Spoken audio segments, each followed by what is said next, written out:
Not personally, but we have a lot of mutual friends. He's a nice fella. He's not what those movies seem to be. He's not.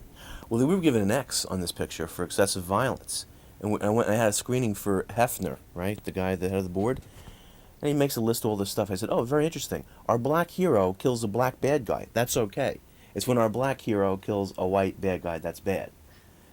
Gee, I'm going to show this to Spike Lee and see what he thinks. I swear to God, the next day he gave us an R. Let me ask you this: is it a film that makes fun of the genre, or is it a satire of the genre? It's an urban fistful of dollars, Jimbo. It's a spaghetti western, a lot of style, a lot of humor. A lot of humor. Tony Powers is playing a mafioso. It's gonna be fun. Mike Rubenstein's in a movie that I've made and one that you've made shows he's out hustling. That's right. I saw him at the screening I went to. Oh my God! Yeah. What a piece of work! Huh? And he kept, it was, Mario Tedesco?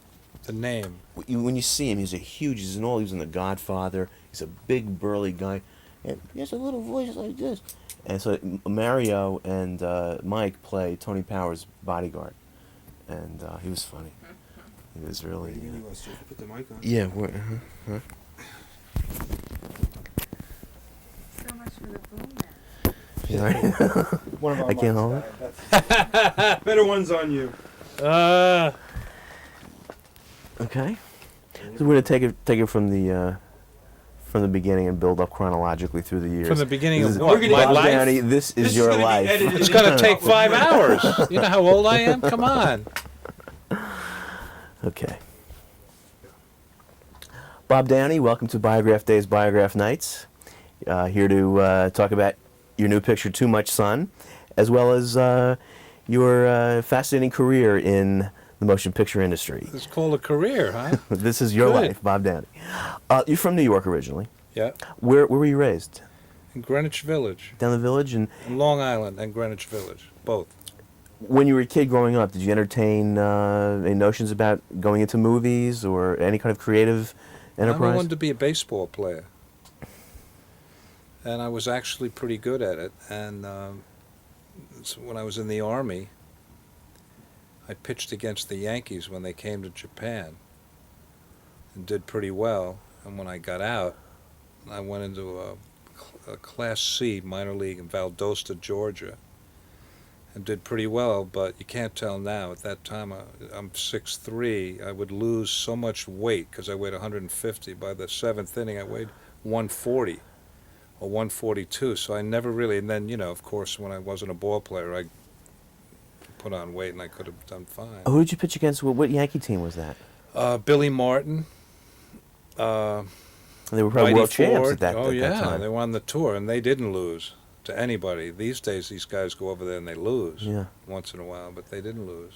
When you were a kid growing up, I'm sure you probably went to a lot of movies. Not really. I didn't really get into it till later on. I mean, I'd go, like, as a kid to see whatever it is you see on Sunday with the serials. Like I was kidding with a friend of mine earlier, The Girl from Jones Beach. Ronald Reagan and Eddie Bracken. Virginia Mayo. I remember things like the first sexy movie that I ever saw as a kid, I was shocked, was Robert Ryan and Barbara Stanwyck. Do you know the one I mean? Oh, Clash by Night? Is this in the house? Yes, and Marilyn is in it, and Paul Douglas. I There's think like so, a triangle yes. thing. Yeah, that's right. Fritz Lang, yeah. And there's a scene where she just puts her hand up the back of his shirt, and it was like, I can't believe this is going on in a movie, And so I must have been 10. Did you have any kind of affinity, towards comedy at that time? Martin and Lewis or Abbott and Costello or anything? Yeah, I liked it, but I didn't love it. So how did, from the baseball, how did you, get into making films? Well, I started, I left out that when I was in the Army, I got thrown in the stockade, and we can go into why, but I was in the stockade, and I had a pencil and a pad, and I just started writing stuff down, and pretty soon I was just writing scenes and tried to write a novel, and finally did, and got out, and knew I had done that, and was happy with it. And then I just got into a writing, directing workshop in the village, and fooled around with acting a little bit, and read Jonas Mekas, who said anybody could make a movie. And I had written some off-Broadway plays. So I said, wow, and I found this cameraman, and we went out and shot something, and it's been downhill ever since. Did you have a creative mentor at all who, during that time, was it pretty much something that you found in trial and error? Exactly. It was trial and error, and usually more error. But it was exciting, and when you edit, as you know, when you edit the stuff together, oh, left out something. The Charles Theater, you might have heard of it, on Avenue B, would run films 24 hours a day for weeks. Anybody could bring a movie. So I immediately had a place to show the first thing I shot, which had no sound, and we just played, rock and roll behind it, whatever the music of the day was, and it would be exciting. There would be people walking in and out, hundreds of people, and bringing films from all over the world. Ron Rice showed up with Flower Thief with Taylor Mead in it, and Brackage had stuff, and blah, blah, blah. And I was lucky, I guess, because my stuff lent itself towards whatever the word humor is. This was kind of like what they're now calling, in retrospect, the American New Wave, that, Cassavetes was doing things like Shadows, and people were actually getting out there and making their own films and not, feeling like if they wanted to make a movie they had to get into a union or have an uncle who worked for Paramount, and that must have been a very exciting, very exciting time. Yeah, the idea that if you were a writer, you could actually write with a camera and get actors and not have to take your plays to a theater and find a director, blah, blah, blah. Yeah, it was great, and it's black and white. There was very little color, and therefore things are much more believable no matter what you did. The black and white gave us some kind of reality. And this would be Ball's Bluff? Yeah. And was this this is the one about the Confederate soldier? Yeah, that wakes up in New York 100 years later, yeah. And Babbo 73? That was up next. That's a political thing, and when it's about a president of the United States played by Taylor Mead and a right-wing advisor and a left-wing advisor who keeps switching on him.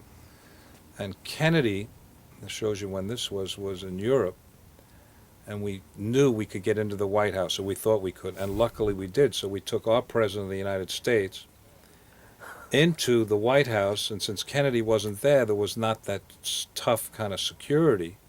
And then I'm running down with a wind Kodak Cine 100 camera that you get 22 seconds, and then you have to wind it again. And we're taking our president of the United States down the hall in the White House, and of course the generals would go by, whoever, and he would salute him like he does, and they would go like this, which fit the script perfectly, that he was the president. And the film opened up in the Garrick Theater, it was called, next to the Bleecker Street, and the critics, most of them hated it and wouldn't write about it, but one guy wrote it was the funniest thing of the year, or whatever, Brendan Gill of the New Yorker, and then I got a Guggenheim grant, and it's been downhill ever since. It's still going down.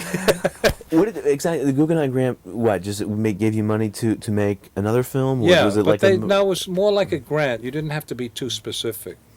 I've gotten a national endowment where I just said I was going to make a film about vegetarians in Alaska, and they just sent me the money, and they never bothered me. But that was another story. And of course, the Guggenheim grant was administered by Crazy Guggenheim. Thank you. From Jackie Gleason, yes.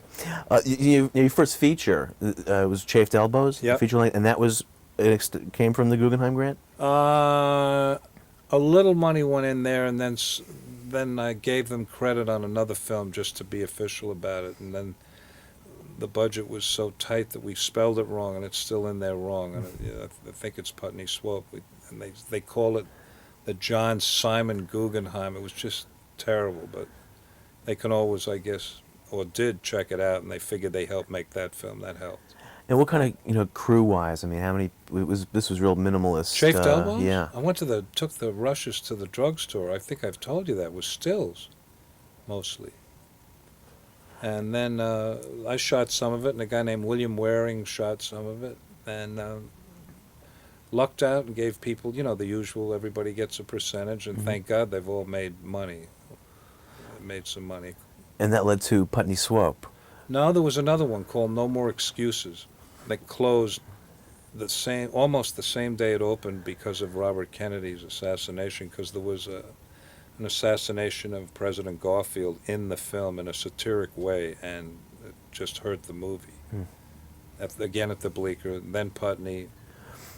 Well, Putney, finance, was that completely independently financed? Yeah, the guy who put up the money was literally looking for Milton Berle in a hallway, and the guy that was my agent at William Morris said, I got something more interesting than that. I don't know why this guy was looking for him. I've never asked him.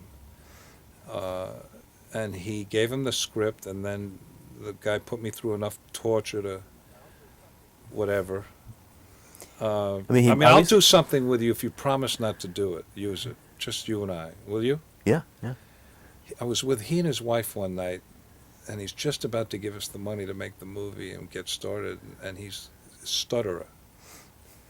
And he says the word and he went on. It was like a minute. This is good. A minute, and you imagine, of course it was motherfucker, and of course his wife knew, and of course I knew, and it was going on. And literally for a minute, and I'm not kidding, that long, she finally said, shut up and give him the money. It was a great moment, and then the next day we were in business. It was one of the funniest, you know what I mean? Yeah, it was yeah. a classical moment. I can't do it because now we're kind of friendly. Let's go. Are we still going? Yeah. Okay. They're not married anymore, and yeah. And that's how that got on. Now, obviously, on Putney Swope, you had complete creative control. I mean, only Yeah. you could have made that film. I mean, that's truly your vision. Yeah, it was wonderful to do, and mostly total freedom. A couple of questions, like when we were all done, there was a Nazi who said, throw another Jew on the fire, in context of the movie, which we left in, and it fit what was going on with the movie. And the backer, the same guy, comes to me and said, we can't have that. I'm Jewish. I said, well, I'm half Jewish, blah, blah, blah. And it went on, and the editor had to separate us on the street outside a screening room, and finally it just stayed in. Hold on a second, John. Okay. Here. Okay. What you talk about? We are rolling. Had you ever worked at an ad agency? No, I worked at a place that named called Filmex that made experimental. Well, they made commercials, but they after Chafed Elbows, he hired me to work in an experimental division, and that's how I think Putney Swope was born. When this white guy, me, is working with a black guy who says, Bob, you and I do the same job here, and you're making more money. I said, that's great. Let's go into the boss and talk about it. So he went in and he stated his case, and the boss said, if I give you more money, I got to give Bob more money, and we're right back where we started. I said, God, that's worth a movie. And that's how it really started. Is it true that that your wife at the time lost the script, the only copy of the No, script? she lost the script to a play I wrote about people played missiles in silos waiting to take off to the Soviet Union, and the actors acted out these. One was malfunctioned, another other one couldn't wait to go. And she lost the play, the only copy I had, and I had to rewrite it. And it was actually better, but I was terrified that I couldn't remember what. Yeah. How long what was the shooting schedule on Putney? It's a great question. I think it was like 23, maybe 25 days. And you actually went up doing, when I watch the film now, I can hear your voice, and Well, I'm sorry to say the man never learned his lines. Somebody had to say them. And since he had a beard, then the cameraman pointed that out to me one day when I was frustrated. Gerald Cott said, you might not have any trouble dubbing him. Look at him. And I could see him over there.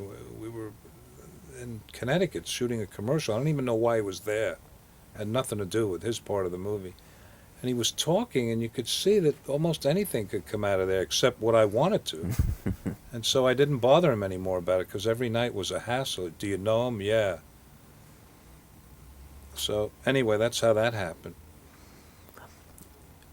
in when the picture was released, I mean, it really, kind of heralded again. I mean, it was this kind of American New Wave, as they call it now. It's kind of independent filmmaking, which is very exciting. And you must have been. It obviously did well at the box office, very well. Did well, and Easy Rider came out the same week, and they just followed each other the two of them would, keep opening all over the country, and it was great. And I had a great distributor who really loved the movie, and he brought in that ad one day with a guy, he opened the film 12 days after he took it. That's hard, because he owned the theaters. Mm-hmm. And This was Cinema 5? yeah. And the ad, blah, blah, up Madison Avenue, with this finger and this girl on the, in the hand, he brought in and he said, "What do you think?" I said, "Oh, it's better than the movie." And then he said, "I'm worried if you like it." So then he goes on the street asking anybody, "What do you think? What do you think? What do you think?" And people didn't know what he was showing them. Truth and Soul, Putney Swope, up Madison Avenue. And finally, somebody liked it, and he said, "All right, we're doing it." And the guy had this idea for any movie in his closet, and he was so happy, and that was the ad, which was wild.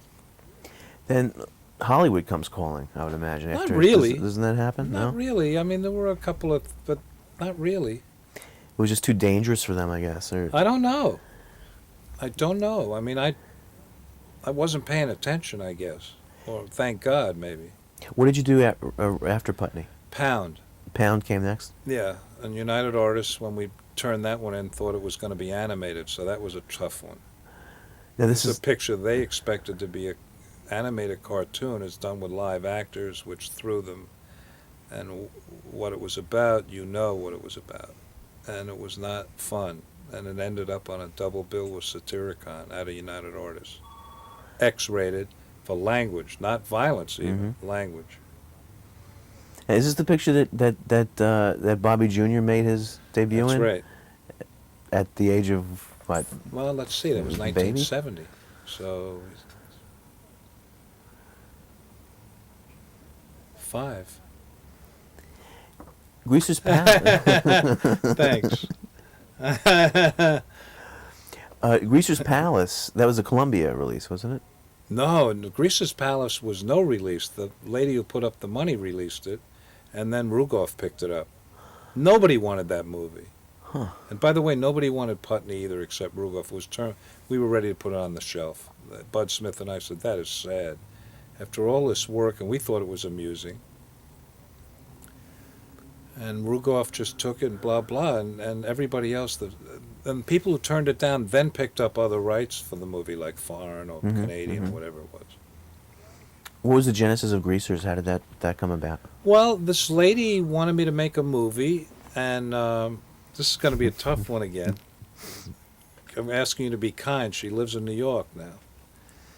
She said, "What do you want to do?" I said, the Trinity drops into a Western. The Father, the Son, the Holy Ghost pop into a Western to get it right. She said, "Fine, go write it." And I wrote it, and I came back, and she gave it to her husband, who had a lot of money. And he read it, and he said to me, "Is this going to make any money?"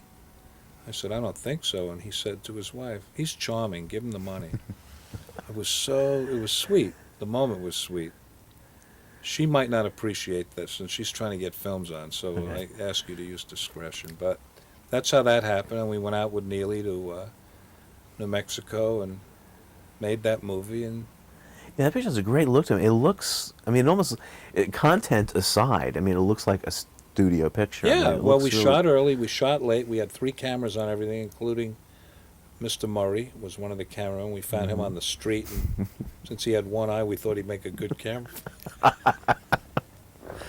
And he wanted to be a production manager, and Neely, or whatever, and Neely said, "No, you've got to do something else." So he was the 3rd cameraman.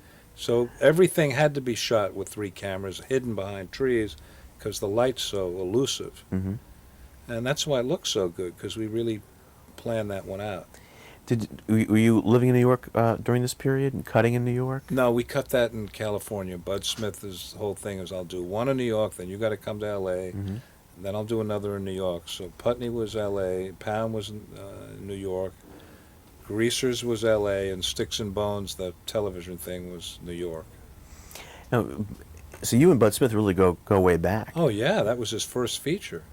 And mine, too. I mean, Chafe Doubles is a featurette. Mm-hmm. Yeah. What was the story on Jive? That was, which I've never seen. That was That's the most abstract and has never been distributed. And it was at Filmex, the festival in Los Angeles, and it's a very abstract movie. And we use, I think I've said this so many times. I'll try and make it fresh.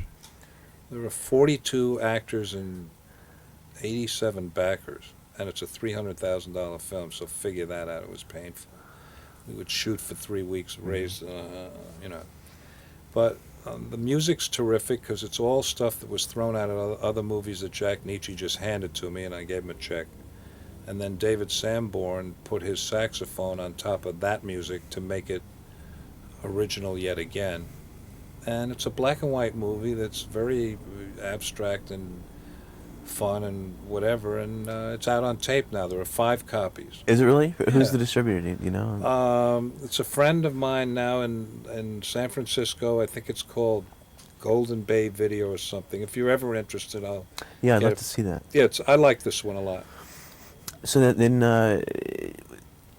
you're basically, going from film, going from film to film, financed almost, by patrons and independently, and that's got to be very, very trying. I mean, did you make overtures to, mainstream film companies? Well, or? there were a couple of people who kind of said, we want you to come in, and there was a movie with Burt Reynolds and Raquel Welch about cops or medical something in New York. And they weren't happy, United Artists, with the director, and I was editing something else, and they called me, would you take this film over, Could it have been Bill Cosby and Burt Reynolds and Raquel Welch? Oh, no, Alan Garfield, Burt Reynolds, and Raquel Welch. Flare Up? Is that, no? No. Well, then also, Cold Turkey. Did you work on that? Well, I was the second unit guy on that. Mm-hmm.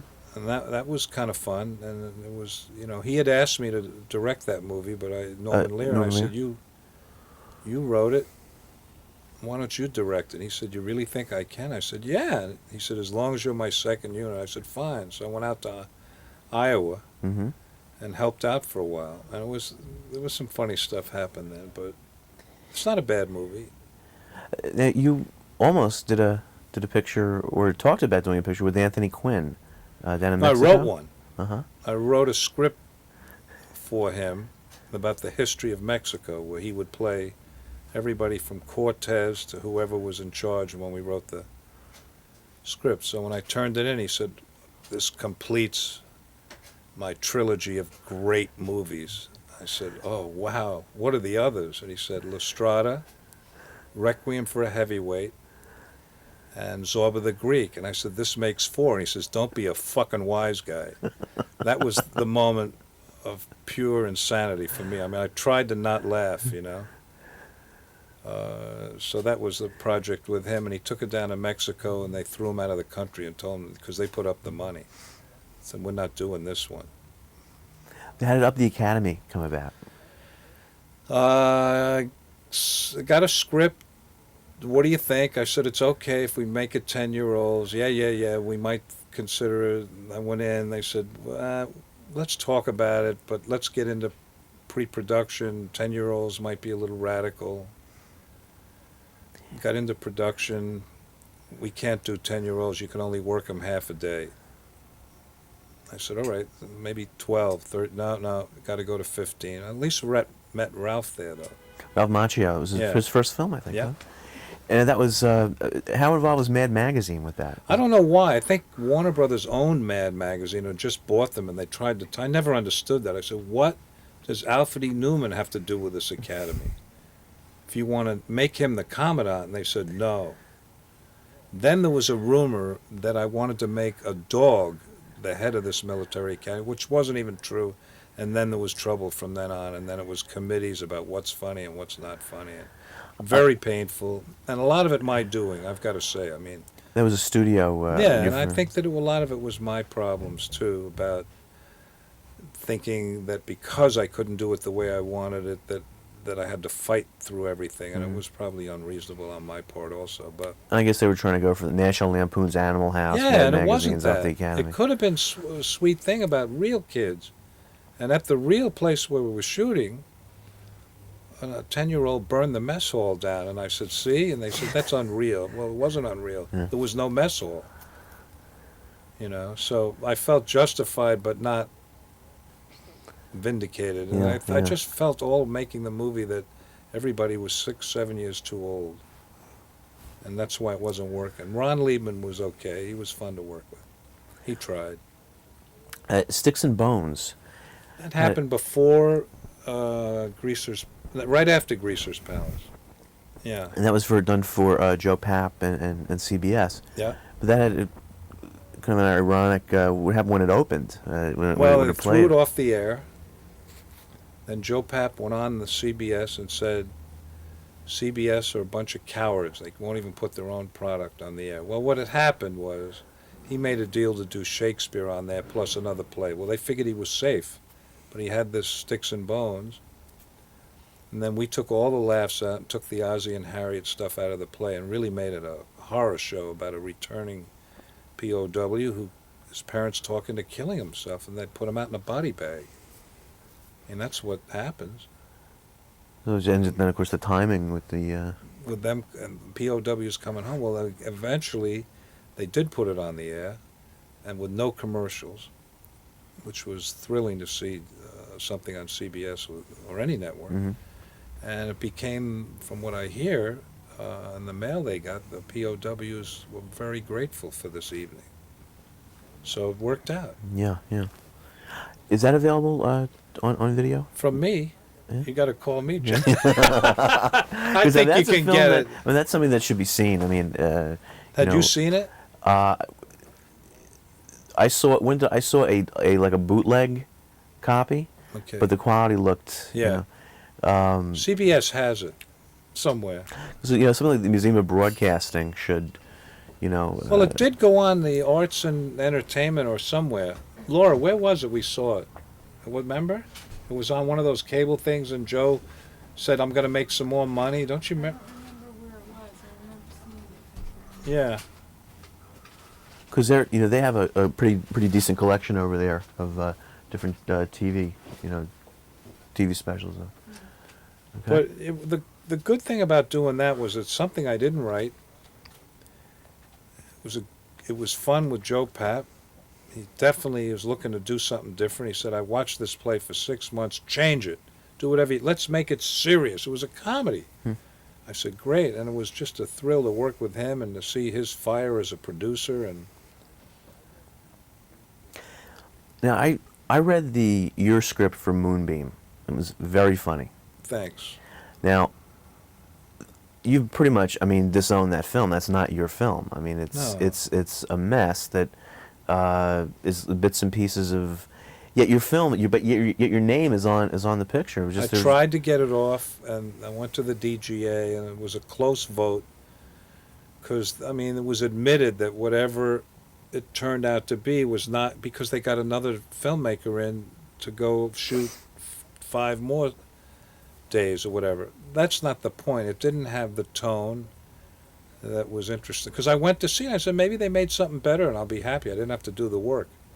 But they didn't, and I got angry, and it was a very bad period of my life anyway, but a good period because I met Susan in Too Much Sun and the co-writer of Too Much Sun. So Moonbeam is worth it for that. But no other reason can I look back on that thing. Well, meeting you's okay, that's good.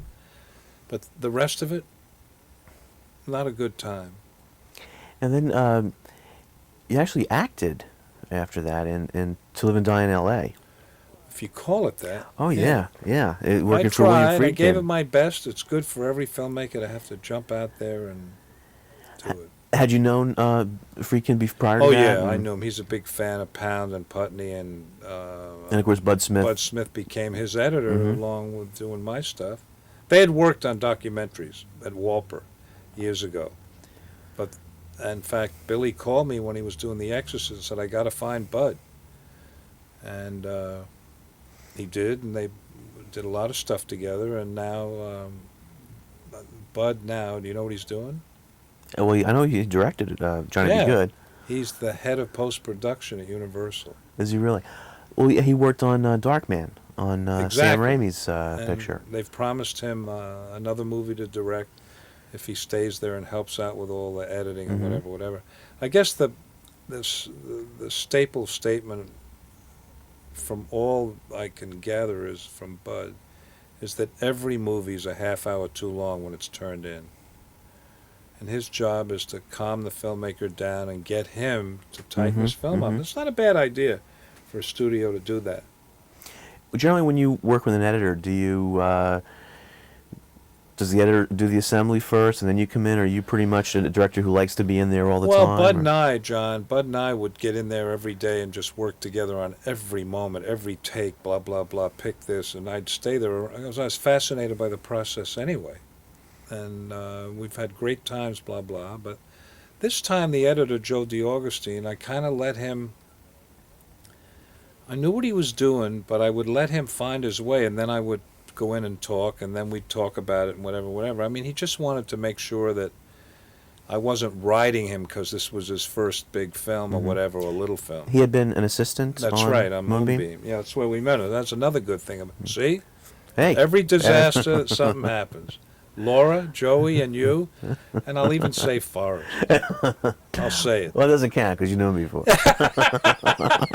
Yeah. Anyway, and Joey, he's now working, because Bud's a loyal guy, at Universal, cutting a film called Mobsters, which Oh yeah, is yeah.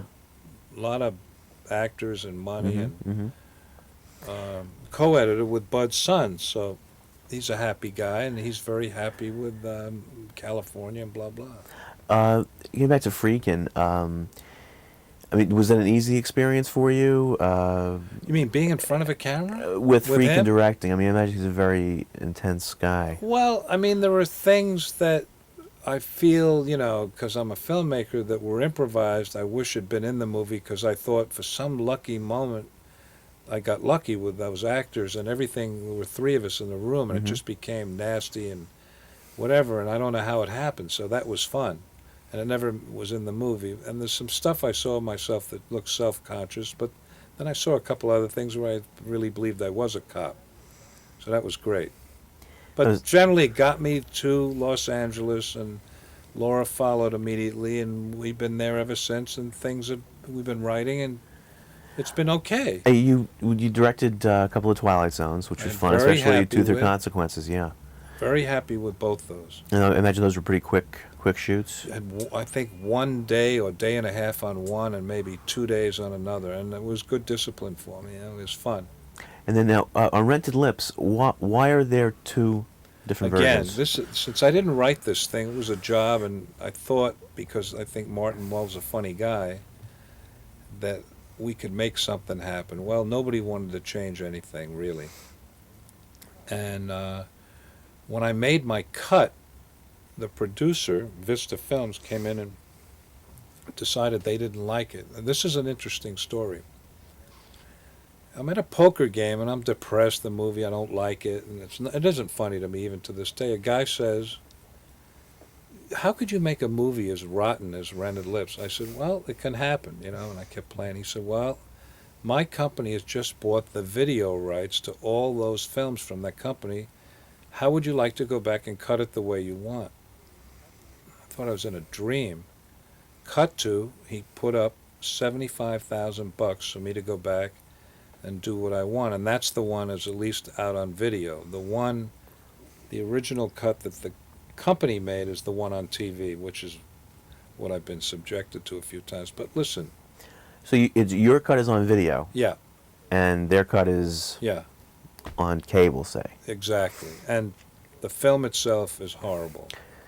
Well, it must be such a pleasure. I mean, it must have been such a pleasurable experience to do Too Much Sun, and I mean, and really have it come out the way you intended it. And it's a real Downey film. It's fun. It's satirical. It's eccentric. Through and through. And the cast is wonderful. Can you talk a little bit about how that came about? Somebody gave me a script at the racetrack and said, "Bob, what do you think?" And I read it, and I told Laura about it, and I said, "Yeah, but there's a germ here. but I think it can get done because actors, if blah blah. So it was really one man and his son, and he's dying, and he's saying, "You're not getting a dime until you make me a child." And the son was not interested in women. I was so boring, but there's something to that. So Laura and I put in the ladies, the sister and her girlfriend, the priest, who was originally going to be Alan Arkin, but he couldn't get out of Havana, which was in Dominican Republic, so it's all absurd. And we put in my son and Ralph's characters. And then Laura and I did, she says 14, maybe 14 drafts. And we had it read aloud by my son and Laura and other people who weren't even close to the characters. And Larry said, you know, you get me a couple of names, and you can do it. As long as you keep it certain budget, blah, blah, blah. And like you, I mean, I had twice as much money as you, and I thought I wouldn't get there. And your film, ours was $2 million, and then it went to $2,250,000, and then I had to remix, and I had to go raise the money. Yeah. They couldn't give me any more. In terms of, you know, and this applies to Too Much Sun and some of your other films, I mean, there's always a kind of improvisatorial feel to it, or a spontaneous feeling to it, which, how much of that comes from, you know, say improv or I can't tell sustained rehearsal? sometimes, because we rehearsed a lot and fooled around a lot. I think Laura can be more objective. I always tend to think that it's all writing. I don't know how it happens sometimes, that actors bring things and it's all somebody's writing, if that's the word, making it happen. My son, the first night he shows up, Andrea Martin, you know, he's coming out of Air America. He's happy to be with us. Andrea Martin's singing a song. He's under the covers, and he starts masturbating. So the crew, and we just a pin. We were in pain, laughing, but we don't want to blow the. So it was like we could have really keeled over ourselves. Looking and this, and then it was all over. He doesn't even crack a smile, you know. I said, well, that's funny to me. He said, good. Hope you can use it. And then she, whatever she does. And, of course, that was something that I kind of felt he might do because it was open to that. But when he started really doing it, when we did it again, she then decided that she's making up the song, too, that she was going to put her foot down, as to, so to speak. And so it turned into a nice scene, funny. So that was the most improvised. That was his first night, and that's how we started with him. And it was uphill from then on. He's fun to have around. And John, the movie wouldn't have gotten on without him. Oh, that's reality. Yeah, I mean, he's become a big movie star. Yeah? But he still takes direction.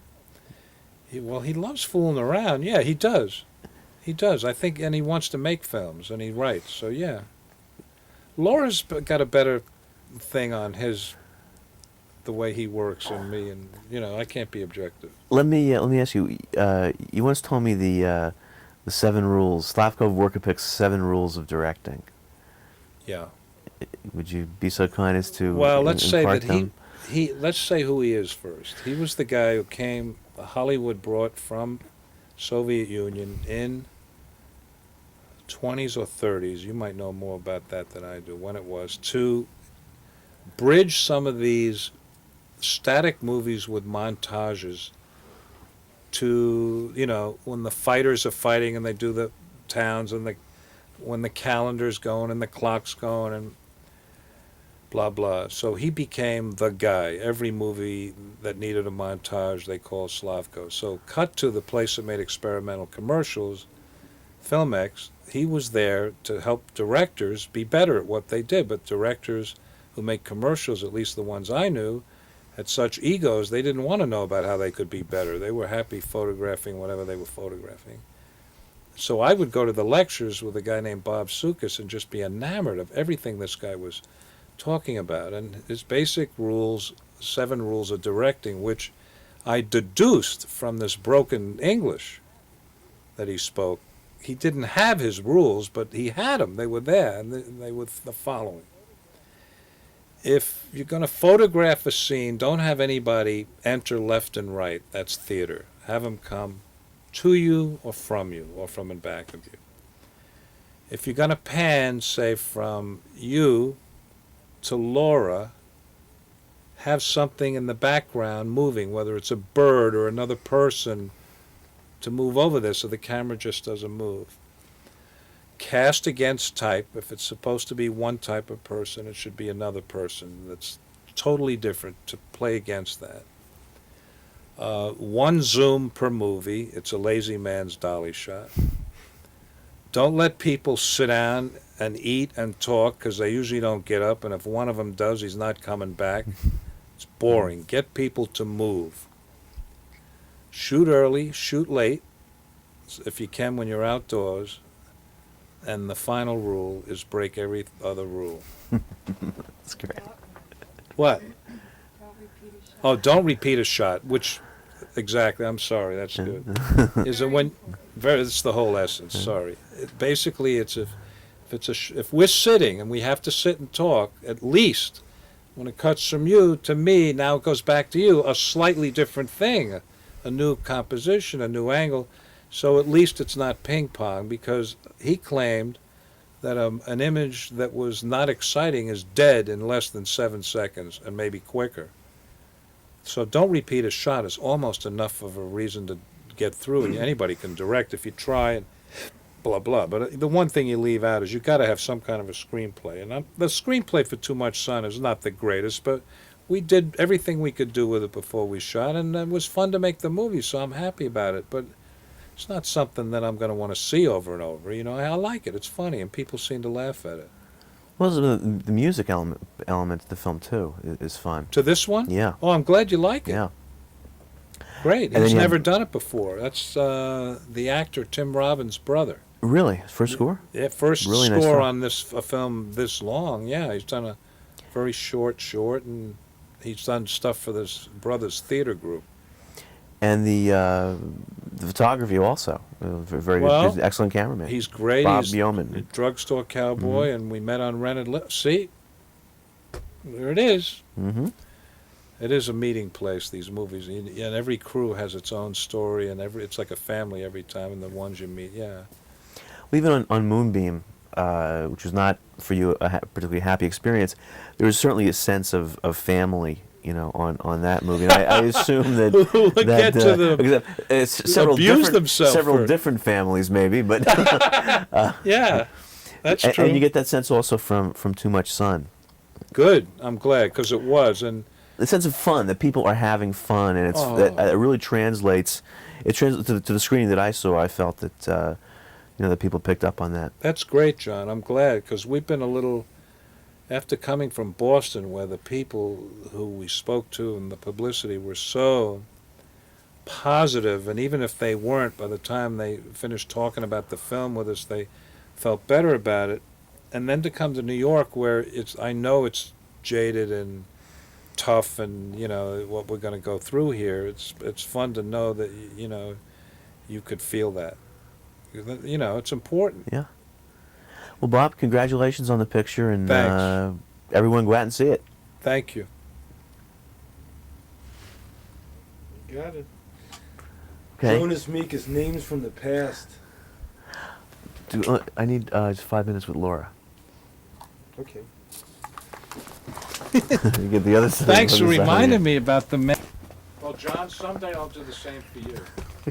I always want to Talk get. about you and Steve James. I want to get Forrest into the hot seat. Don't bring me around. Did you? There's a great essay on biographers in the New York Times last Sunday in the book review. Oh yeah, Should yeah, check yeah, yeah. Because they talk about the main criteria for a great biographer should be a passion for his subject and a reason that he knows why he's there investigating this. And Well, I'll tell you, that's Thank you. why. I mean, we'll only do interviews with people that we respect and like, and that's, I think that a lot of the particularly the TV and cable interviewers who do everybody, by the time someone comes along that really We just saw a couple of those before you. You should have seen this group. There were two of them, and it took them 20 minutes just to plug in to back up. and to pack up. So that's 40 right there.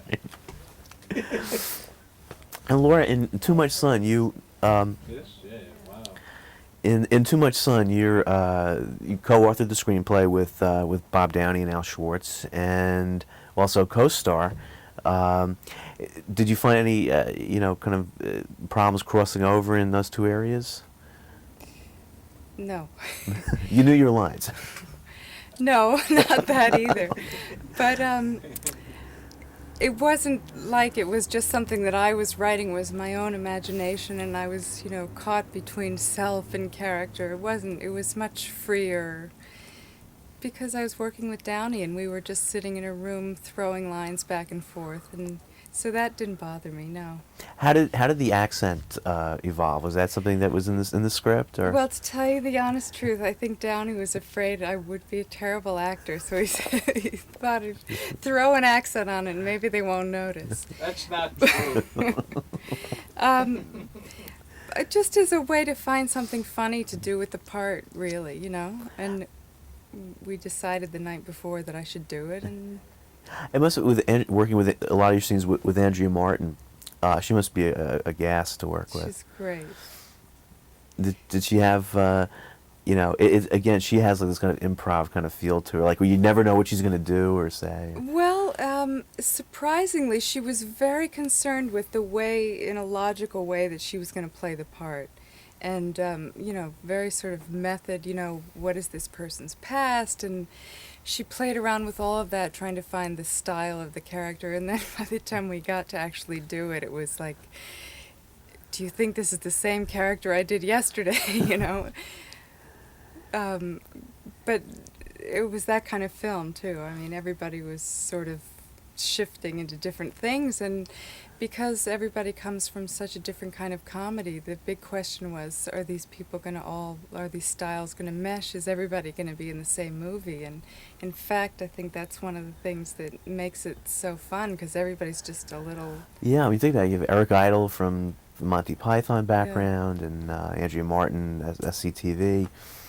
That's an interesting mix of people.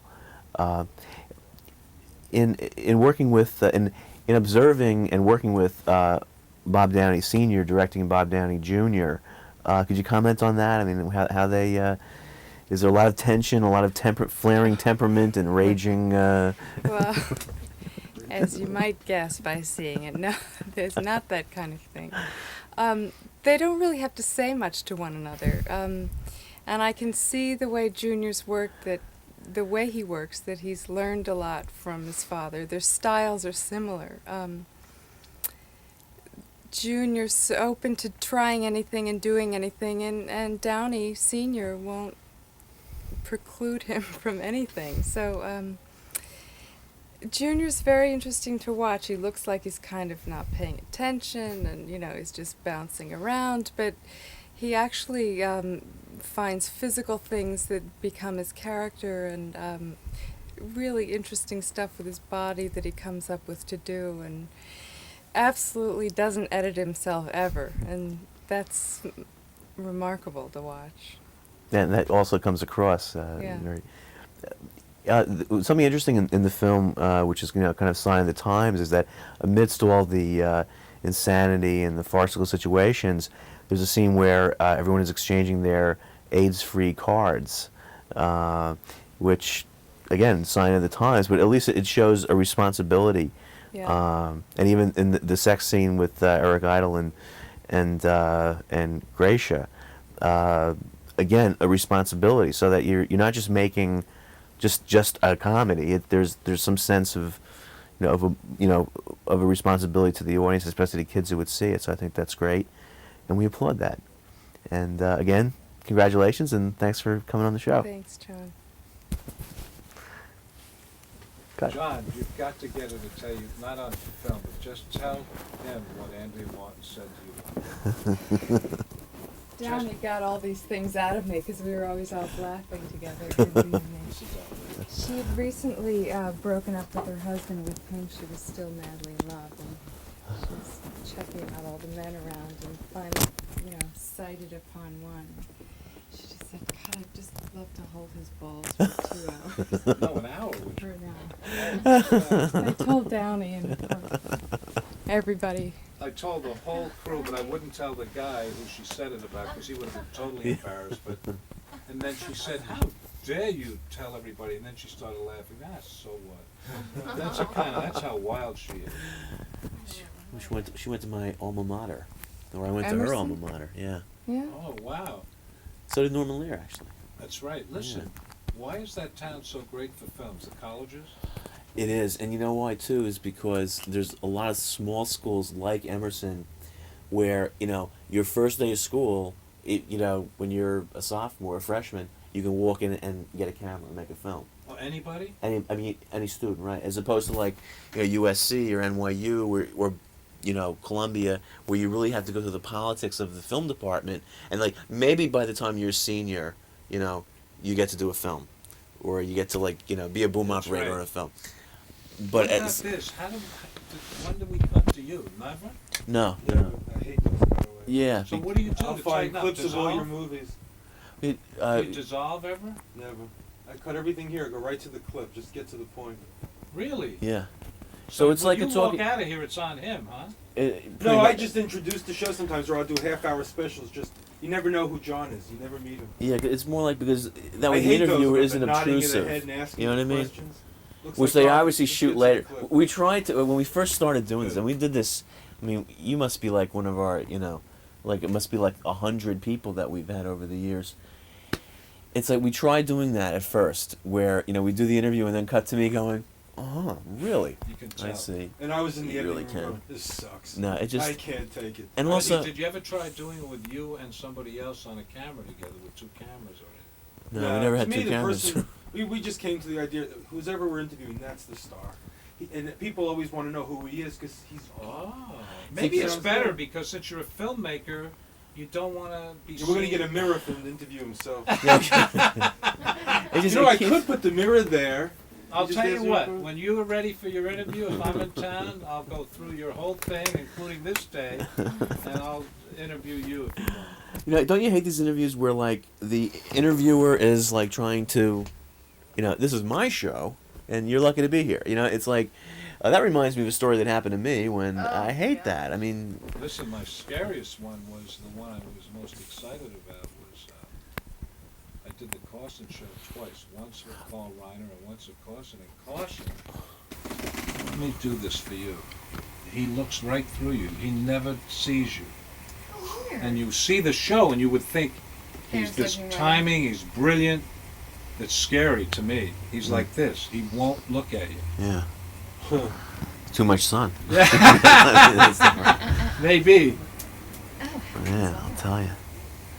Thanks. Thank you. I love I'm the sure story it's about going to do well. montages because Seymour Stern in one of his lectures talks about how there was just a department at MGM for montages, the montage department. That was him. Yeah, that's where I first heard the name. That's him. Isn't that wild? Seymour, when he was in his 20s, was hired by Universal to come there and teach directors camera movement. Really? Isn't he a writer also? I mean, a screenwriter? He wrote the camera treatment for the Good Earth, Okay. but and he tried directing, but he was horrible at it. He's Where is dead he? now. He's Where dead. is he now? In a graveyard right near here? Or Great story is Sidney Pollack said, I just finished working with him. He says, I'm doing electrical course. We want to come up, write my biography, the whole bit. Seymour dies. I hock everything I have. I turn Sidney down. I'm going to go through through Stern's papers. I found out a year later he was dead.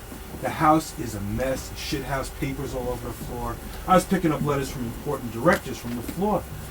I have spent the whole day going through everything. There's an electrical storm starting outside. I'm in the closet and I find this container.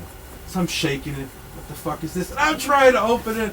I can't open it. It's him. Holy That night shit. there's the biggest thunderstorm of the century. I jumped out of bed like Seymour's up there going, I'm trying, Seymour. Thank God I didn't open it up. Oh my God. His last words to his wife was, when she says, what should I do with all your stuff? He says, just don't give it to my enemies. That was it. How old was he? 60. He died on Griffith's birthday. He named his son, Griffith Stern. right? Is he in film business? No, he's driving a cab in Vegas. And where was this happen? This house? Where was it? In Canada. In Canada. Yeah. No, I read him in magazines and stuff. Oh, I have everything he's ever written. I've got all the unpublished Birth of a Nation notes that he never finished. He was his own worst enemy. He was ahead of every major film writer.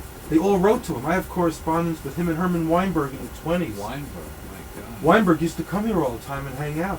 When he was broke, I used to buy his autographs from his scrapbooks. Herman? He Yeah. lived next door, yeah. I got directors' autographs that will Well, blow what's he? you away. He's dead too. He's Yeah, dead. yeah. But what, didn't he? He never made any money from every book that he owned. Well, he wound up selling the rights for just to make money. He used to subtitle a lot of the foreign That's right. pictures. Yeah. That's right. He'd bring me over to his house. He says, I finally went into storage, took out 35 years of my stuff. This size pictures of Marlene Dietrich and Greta Garbo we had autographed back in the 20s. I would go through the scrapbooks and I'd give him $100 for Eric von Stroheim autograph, for Jesse Lasky, for the list runs on of directors. What a Sternberg autographs. And he had 35 years of correspondence. And And he you pressed would have to, on you would have to Sturgis sell it off. Oh, as- you want- as he, Want to really? I have Preston Sturgis. I'll show you something. Uh-oh. You're a hip big We fan lived, of his? big fan. I lived down the street from his Players Club. do you really? Yeah, Laura and I lived. Were you guys still in right Beechwood? No, oh, that's right. What is No, it? we're on Harper, right down you- from the Chateau. 654-5662 as well? No, that's right. right. That's the right number. Yeah. Okay.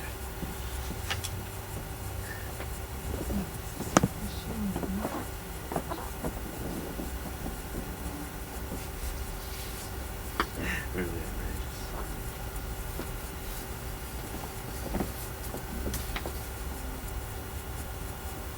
So you're still doing a film review, huh?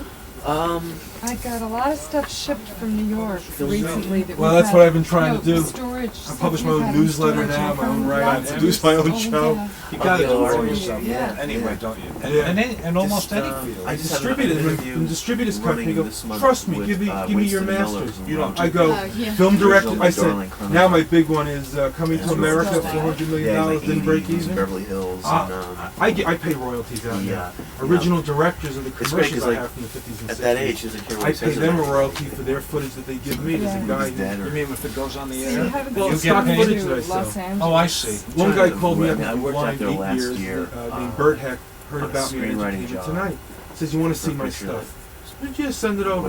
was Truck made. pulls up with 4,000 commercials. He Oh did my Bosco God. And commercials, what was it? RCA Street Hunter, commercials. So have you been able to use some We, of it? yeah, and we've corresponded now for and, 2 years. I'm uh, trying to raise money on this stuff now and do a It has documentary to not have On those commercials? on those commercials. Great. Be out. And then there's another producer. Yeah. I want to go to, I That's find the what I'm original saying, stars and offer I them know royalties. that's something I'll have to. I want to go to I think nostalgia that, heaven. I'll get another. You're going. Yeah. Yeah. Don't worry about Very it. well with this. Right now I'm in a Or- lawsuit with Nickelodeon. One of their Yeah. producers Oh, came. great. They played VHS tapes, made a special I with our stuff remember in Yeah. mind. to live in He told me to that fuck village. off because it's PD. But he's a real, What's action he? market Public guy. domain. Oh, Please okay. duplicate. That is painful, You man. know, So for I the got right budget, a lawyer and, we're in the middle of I just don't negotiations and you have decide to to go work steal with it. Malcolm again.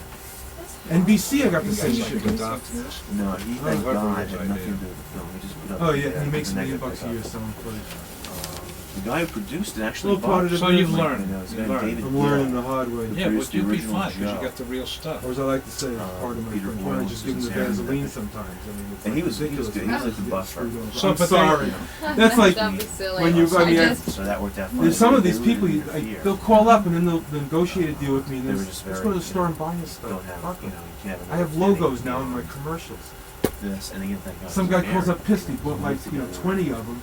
He goes, She was involved. he's got logos in the much right earlier hand corner. I go, than yeah. An editor would normally be involved. Which is a shame because I knew I pretty much what it was. transfers and he's What do Yeah, I, had a great to get, because I know this is going to be a good one and it'll save me Just having a to lot- talk there's on like future 12 films people about from what I've Goodfellas done. of playing the Because he mafia did it all upside today. down, It was all great. those guys. Oh, I'll chop it up, edit it, and No, then when it's finally on, will you let us know Yeah, so sure, I can? make it copy. Yes, Great. and, Thanks. Because we do good It's stuff, but I hate fun. those It really is. cutaways too. Oh, I can't wait to No, see no, it. whatever it is, I just Right. want it. Yeah, for this show, it's like I want to get all your films, Yeah, they even if it's sell VHS, we have to get them, Action we'll bump it $1 up. million, and it So when you're made talking $6 about that million film, we'll worldwide. watch it. Wow. So that's A lot of them except are that around. they- I'll have to 21st send had stuff money to to you. release Yeah, it if theatrically. you just do I it got through a John, booking get it all. for I've got everything in the other on, room. Great. I got a booking That's for what maybe not 42nd moving Street to LA. You myself. don't, you're not missing anything. You know John How can they Sanger? complain? Oh, the guy that's doing They the- wouldn't the, take. They'd rather have budget $5 million movies for the profit than filmmakers. take $1 million of that. Yeah, he's dollars of been, that yeah, money Yeah, we started and together. and in the release it business. theatrically. They'd rather In fact, do he something made me one of my offers to go out there. to work for him and Mel But Brooks. they were. A year later, I see John. He goes, Mel said the day I find the script to let me produce and direct it. First one was Elephant Man. The Yeah, second one enjoy. was As I was to say, That's very, right. very God. human. He's a nice guy. Very impressionable children. Nice around guy. now. He is, huh? Issues Super of, nice guy. Can't get any nicer than that. That's great to Yeah. know. Yeah. Thanks. And the guy that Only one. replaced me was a guy named Mark Maybe Johnson. categorized. Mark ends up Yeah, man, being just- a PA with Bud Smith on The Sorcerer. Or was it That was, yeah, or the one Freakin' did about the military-industrial... he might have done it. Oh, And now did he he won do the the Oscar Century? for. He's Right, but he was Yeah. a PA with Bud and Freakin', Mark. started with Johnson. all of them in the early days. Yeah, but you're better off doing this. The movies aren't that great. There's only a few Francis and Elephant Man. They don't really want to... That's lucky. That's black and white and another weird one. Yeah, to me, is I have my own little network, make my own Yeah. programs, and then when I have a few million, I'll make my own film. There you go. I don't like being told what to do. There you go. He does that a lot better than me. He can play that game better. Yeah, to see him. And he did a great job for $1 million Best bucks. wishes with the great. film, you bet. Got I it asked him right if I there. could have this when Everybody. he's done. He said, yeah, and I'll try and Yeah. get you the films. So you Let me can... do. I love, yeah, Jive is the one really. Yeah, that I have. I'll get it to you. Mike, well, we won't be back there for a while. Back in LA. Yeah, Where do you go? How long are you down here? just a day or two, but then we're going to drive back, so I won't get I'll let back. you have my latest epic, Oh, you volumes love 1 and these. 2 of Television Toys. Thank you. White commercials from the 50s Did we and have 60s. his film? Yeah. Thank what? Paul here, guys. You bet. Great to see you. Congratulations again. I know it's been good to Thanks. but And tell you got everybody. something cooking? Something's moving. Probably another thing, something else with Steve. That's you know? all right. We'll see. He's You Mr. know, Action. He's Definitely, known. definitely. He just got back in the Philippines. He's been there for 3 months. He's always in the Picture. Philippines. This poor Doing a guy. picture with Chris Walken and Maria Conchita Alonso. Good. So, yeah. Chris Walker, that should be a trick on We have a black Batman script. Uh-oh. Let's see. Good nice All to right. meet you, Barbara. Nice to Nice meet meeting you, you. John. I look forward to seeing the film. Thanks, man. If you want to see it, 22nd.